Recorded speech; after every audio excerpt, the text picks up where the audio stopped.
We start with some breaking news, and the World Health Organization has just released a report estimating that 15 million deaths occurred globally due to the pandemic, around triple the current estimates. It has seen more than 8,600 deaths, but as CBC's Stephen D'Souza reports, officials say there are still signs of hope. চাচা নেইমারের বলে corona virus হয়েছে। আপনি হয়তো ভেবেছিলেন corona চলে গেছে। Mask, sanitiser, lockdown, oxygen cylinder, অ্যাম্বুলেন্সের সাইরেন, ঘরে বসে শ্বাসরুদ্ধ দিন যাপন আর মাথার মধ্যে অজস্র দুশ্চিন্তার দৌড়াদৌড়ি একেবারে শেষ। আবার স্বাভাবিক জীবন।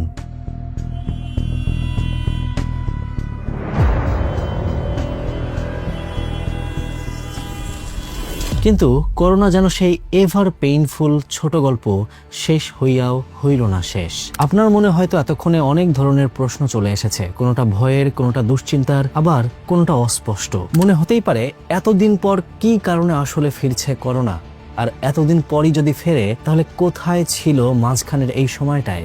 আর যদি সত্যি সত্যি এবার ফেরেই তাহলে কি 2020-21-এর সেই ভয়াবহ শ্বাসরুদ্ধকর প্যান্ডেমিকের মতো করেই ফিরবে? অথবা মনে হতেই পারে এরকম প্রাণঘাতী ভাইরাস কিভাবে হঠাৎ করে আমাদের কাছে মজার বিষয় হয়ে উঠল, কিভাবে হয়ে উঠল সোশ্যাল মিডিয়ার মিম ম্যাটেরিয়াল। যা জীবন কেড়ে নেয় তা কিভাবে জন্ম দিতে পারে তামাশার? আর এই সমস্ত প্রশ্নের উত্তর খুঁজবো আমাদের আজকের ভিডিওতে।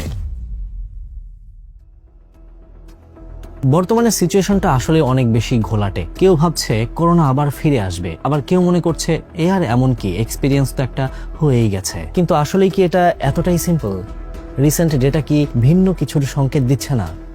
গত কয়েক মাস ধরে নতুন কিছু রিপোর্ট এবং গবেষণায় দেখা যাচ্ছে যে করোনা একেবারে বিদায় নেয়নি, আর বিশ্ব জুড়ে বাড়ছে নতুন ভ্যারিয়েন্ট, যা হতে পারে আগের চাইতেও অনেক বেশি ভয়াবহ।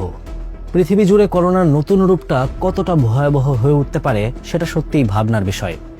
বিশ্ব স্বাস্থ্য সংস্থা WHO যখন বলছে করোনা আবার তার সংক্রমণ ছড়িয়ে দিতে পারে, ফিরতে পারে প্যান্ডেমিক, তখন বাংলাদেশের মতো বিশাল ঘনবসতিপূর্ণ দেশগুলোতে সেটা কি পরিমাণ বিপদ ডেকে আনবে সেটাকে আমরা ভাবতে পারছি। আমাদের স্বাস্থ্য ব্যবস্থা যেখানে ইতোমধ্যে দুর্বল, সেখানে করোনার ফিরে আসাটা রীতিমতো একটা দুঃস্বপ্ন। অন্যদিকে ডেটা বলছে দেশে মোট 15,80,00,000 মানুষ করোনা ভ্যাকসিন গ্রহণ করেছে, তবে এখনো অনেকেই টিকা গ্রহণ করেনি, যা আমাদের জন্য উদ্বেগের বিষয়।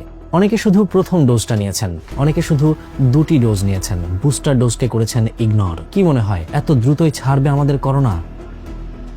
এবং এত লম্বা সময় পর শেষ বৃহস্পতিবার আমাদের দেশে একজন মারা গেছেন এই করোনাতে আক্রান্ত হয়েই। মনে হতেই পারে তাহলে এত লম্বা সময়টা করোনা আসলে কোথায় ছিল? আমাদের এই মডার্ন দুনিয়ার একটা সমস্যা হলো কোনো কিছু আলোচনায় না থাকলেই আমরা মনে করি সেই জিনিসটাই হয়তো পৃথিবীতে এক্সিস্ট করে না। আমাদের চারপাশে আসলে প্রতিদিন প্রতি মুহূর্তে এত কিছু ঘটে যায় যে আমাদের ব্রেইন চলমান অনেক কিছুকেই ইগনোর করে। সেখানে আলোচনায় না থাকা বিষয়গুলো কিভাবে মনে রাখবে সে? করোনা এতদিন আলোচনায় ছিল না, কিন্তু তার মানে এই না যে করোনাই ছিল না। ব্যাপারটাকে আরেকটু ভেতর থেকে বোঝার চেষ্টা করি। করোনা প্রথম যেদিন চীনের উহান শহরে ধরা পড়েছিল সেদিন থেকে আজ পর্যন্ত অনেকটা সময় চলে গেছে। শুরুতে কোভিড-19 সারা বিশ্বে আতঙ্কের জন্ম দিয়েছিল, কিন্তু কিছুদিন পরই যখন ভ্যাকসিন আসলো তখন মনে হয়েছিল হয়তো এই মহামারী শেষ। কিন্তু একটা অদ্ভুত ব্যাপার হচ্ছে, ভ্যাকসিন আসার পরে যদিও করোনার সংক্রমণ কমেছিল, কিন্তু এর নতুন ভ্যারিয়েন্টগুলির মিউটেশন এবং শক্তিশালী হয়ে ওঠার সম্ভাবনা ছিলই।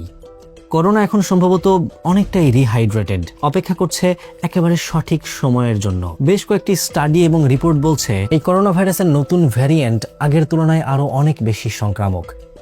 মিউটেশনের ফলে এর ভয়াবহতা বেড়ে যেতে পারে আরো কয়েক গুণ, যা এটাকে আরো দ্রুত ছড়িয়ে পড়ার ক্ষমতা অর্জন করাবে। এখন বাংলাদেশের প্রেক্ষাপটে যদি করোনা ফিরে আসে তাহলে পরিস্থিতি কতটা ভয়াবহ হবে সেটা আমাদেরকে অবশ্যই ভাবতে হবে। আগেরবারের মতো হাসপাতাল, চিকিৎসা সেবা, জনস্বাস্থ্য ব্যবস্থা আবারও চ্যালেঞ্জের মুখে পড়বে। প্রশ্ন হলো আমরা তার জন্য সত্যিকার অর্থেই কতটুকু প্রস্তুত যে না সেটা আমরা খুব ভালোভাবেই জানি। চারদিকে এত বেড়াজাল, রাজনৈতিক সমস্যা, কোটি কোটি টাকা লুটপাটের পর টাকা পয়সার ঘাটতি, এরকম আরো বহু সমস্যার বেড়াজালের পাশে আরেকটা বড় সমস্যা হলো আমাদের ঘনবসতি। আর এত এত চিন্তার মাঝে মাস্ক পরার মেন্টালিটি যে বেশিরভাগ মানুষেরই নেই তা নিয়ে আসলে আলাপ না করলেও চলে। কিন্তু সমস্ত আলাপ ছাড়িয়ে কনসার্নে জায়গা করে নেয় মিমস এবং ফান। প্যান্ডেমিক কিভাবে মানুষের মনে ভয়ের বদলে মজার আচরণের জন্ম দিল, আর এটার সাইকো অ্যানালাইসিসই বা কি? এটা আমাদের সবারই মোটামুটি মনে আছে যে করোনা ভাইরাস যখন প্রথম পৃথিবীতে আঘাত এনেছিল তখন আমাদের প্রত্যেকের মনে একটা বিশাল ভয় ছিল। কোয়ারেন্টাইন, লকডাউন, হাসপাতালে সিটের জন্য হাহাকার, এমন একটা পরিস্থিতি যা পুরো পৃথিবীকে থমকে দিয়েছিল। কিন্তু এরপর কেমন যেন বদলে গেল মানুষের মনোভাব। সোশ্যাল মিডিয়ায়, বিশেষ করে বাংলাদেশে বর্তমান সময়ের প্রেক্ষাপটটা অনেকটাই ভিন্ন। আমরা এখন সোশ্যাল মিডিয়া স্ক্রল করলেই দেখতে পাচ্ছি নানান রকম মিমস, হাস্যরসাত্মক ভিডিও, ট্রলস, ফান। কিন্তু কেন আসলে এমন হলো? উত্তরটা হলো এটা একটা সাইকোলজিক্যাল ডিফেন্স মেকানিজম। যখন মানুষের মনে খুব বেশি ভয়ের পরিবেশ তৈরি হয় তখন তারা মানসিক চাপ কমানোর জন্য হাস্যরসের দিকে চলে যায়। করোনা বিষয়ক মজার মিম, ফানি ভিডিও, হালকা একটু আলোচনা মানুষের মনকে স্বস্তি দেয়। পূর্বের যে ট্রমাটা সেটা থেকে ব্রেইনকে রিলিফ দেয়। ট্রমাকে ডিফেন্ড করে মজার একটা দেয়াল দিয়ে। সাইকোলজিতে এটাকে বলা হয় কোপিং মেকানিজম, অর্থাৎ মানুষের মস্তিষ্ক ভয় এবং হতাশা থেকে বাঁচতে এমন আচরণ শুরু করে থাকে। কিন্তু এটাই যে আগামীতে বড় সমস্যার কারণ হবে সেটাও কি বলার অপেক্ষা রাখে? কারণ এই ট্রলস আর মিমস গুলো মানুষের মনে গ্রেটার পরিসরে সিরিয়াসনেসকে কমিয়ে দিবে, আর তখন আমাদের সত্যিই মনে হবে আমরা করোনার চেয়ে শক্তিশালী, জাতি হিসাবেও আমরা শক্তিশালী। আমি একটু মজা করলাম। ডিফেন্স মেকানিজম তো আমারও প্রয়োজন হয়, তবে সত্যি বলতে যখন এত বড় একটা ঝুঁকি সামনে তখন মজা করার বদলে সতর্ক হওয়া আরো অনেক বেশি জরুরি। আর এবার যদি করোনা ফেরে তাহলে তার প্রভাব শুধুমাত্র স্বাস্থ্য ব্যবস্থা পর্যন্ত সীমাবদ্ধ থাকবে না। অর্থনীতি, শিক্ষা ব্যবস্থা, সরকারি কার্যক্রম সবকিছুই বিপর্যস্ত হবে।